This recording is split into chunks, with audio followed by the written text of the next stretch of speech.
जय महाराष्ट्र मित्रांनो, महसूल विभाग महाराष्ट्र शासनातर्फे कोतवाल, ज्याला आता महसूल सेवक म्हटलं जातं, त्यासाठी 2192 जागांची सरळ सेवा भरती निघाली आहे. खासियतीची अशी आहे, गट ड चं हे पद असतं, त्यामुळे तुम्ही फक्त 7वी पास आहात, 10वी पास आहात, तिथे अप्लाय करू शकताय. महत्वाचं म्हणजे प्रत्येक जिल्ह्यामध्ये या जागा निघतात. गव्हर्नमेंट जॉब असतो, जसं मुंबई झालं, पुणे झालं, नाशिक झालं, नागपूर झालं, अमरावती झालं, तुम्ही जिथे राहताय त्या जिल्ह्यामध्ये या जागा निघतात. संपूर्ण माहिती समजून सांगतोय. अप्लाय कसं करायचं, कारण की महाराष्ट्र शासनाचा ऑफिशियल GR आलाय, त्याद्वारे संपूर्ण माहिती समजून सांगतोय आणि येत्या 15-20 दिवसामध्ये फॉर्म भरणं सुद्धा सुरू होईल. त्यामुळे नक्की समजून घ्या. तुमच्या फॅमिलीमध्ये कोणाचं शिक्षण कमी झालंय पण परमनंट सरकारी जॉब पाहिजे आहे, नक्की त्यांच्यासोबत शेअर करा. डिटेलमध्ये समजून घ्या. त्याआधी अशाच एज्युकेशनल इन्फॉर्मेशन व्हिडिओसाठी चॅनल सबस्क्राईब करा. तुमचं शिक्षण काय झालंय, त्यानुसार कुठल्या प्रकारच्या वॅकन्सी पाहिजे नक्की कमेंट करा. चला तर बघूया डिटेलमध्ये.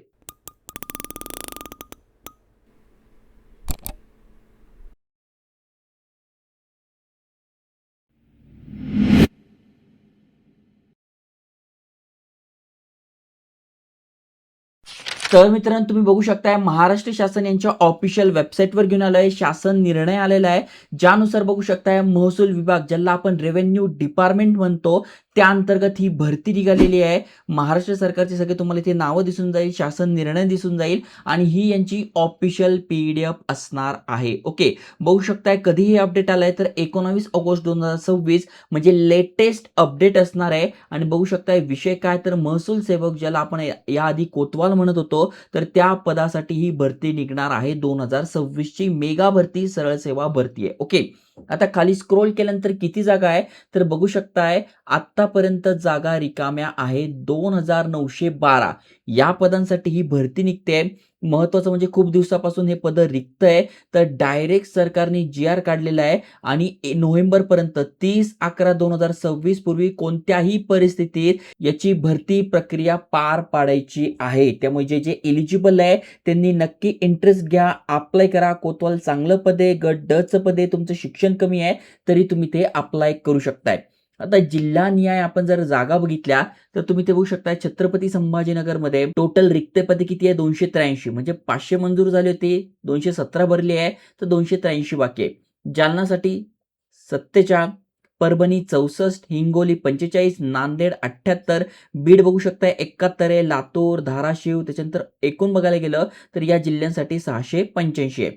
त्याच्यानंतर नागपूर अंतर्गत बघू शकताय 115, वर्धा 46, भंडारा 58, त्याच्यानंतर गोंदिया झालं, चंद्रपूर झालं, गडचिरोली झालं, 404 जागा आहे. त्यानंतर अमरावतीसाठी तुम्ही बघू शकताय 84, अकोलासाठी, वाशिम, बुलढाणा, यवतमाळ 398 जागा आहे. ओके, त्याच्यानंतर पुणे अंतर्गत बघू शकता 149, सातारा 91, त्याच्यानंतर सांगली, सोलापूर, कोल्हापूर अशा टोटल इथे 528 जागा आहे. त्याच्यानंतर नाशिक अंतर्गत बघू शकताय 149, 47, 45, 86 आणि 101. तुम्ही इथे बघू शकताय धुळे, नंदुरबार, जळगाव, अहिल्यानगर. ओके, त्यानंतर मुंबईसाठी बघू शकताय टोटल मुंबई शहरासाठी 13 आहे, ठाणेसाठी 108, पालघर 123, रायगड 119, रत्नागिरी 64 आणि सिंधुदुर्ग 42 अशा 469 जागा टोटल जर बघायला गेलं तर टोटल 2912 आहे. म्हणजे एकूण मंजूर झालेल्या जागा होत्या 12978, त्याच्यातल्या 10,000 जागा भरल्या गेल्या, या रिकाम्या आहे आणि या तातडीने भरणार आहेत. ओके, तुम्ही जर इंटरेस्टेड असाल तर नक्की चॅनल सबस्क्राईब करून ठेवा, कारण की 2 ते 15 दिवसामध्ये याची ऑफिशियल नोटिफिकेशन येईल, फॉर्म भरणं सुरू होईल, त्याच्यावर पण मी व्हिडिओ बनवेल. आपला टेलिग्राम चॅनल जॉईन करून ठेवा, तिथे पण तुम्हाला संपूर्ण माहिती मिळून जाईल. आणि अशाच एज्युकेशनल इन्फॉर्मेशन व्हिडिओसाठी चॅनल सबस्क्राईब करून ठेवा. जय हिंद, जय महाराष्ट्र.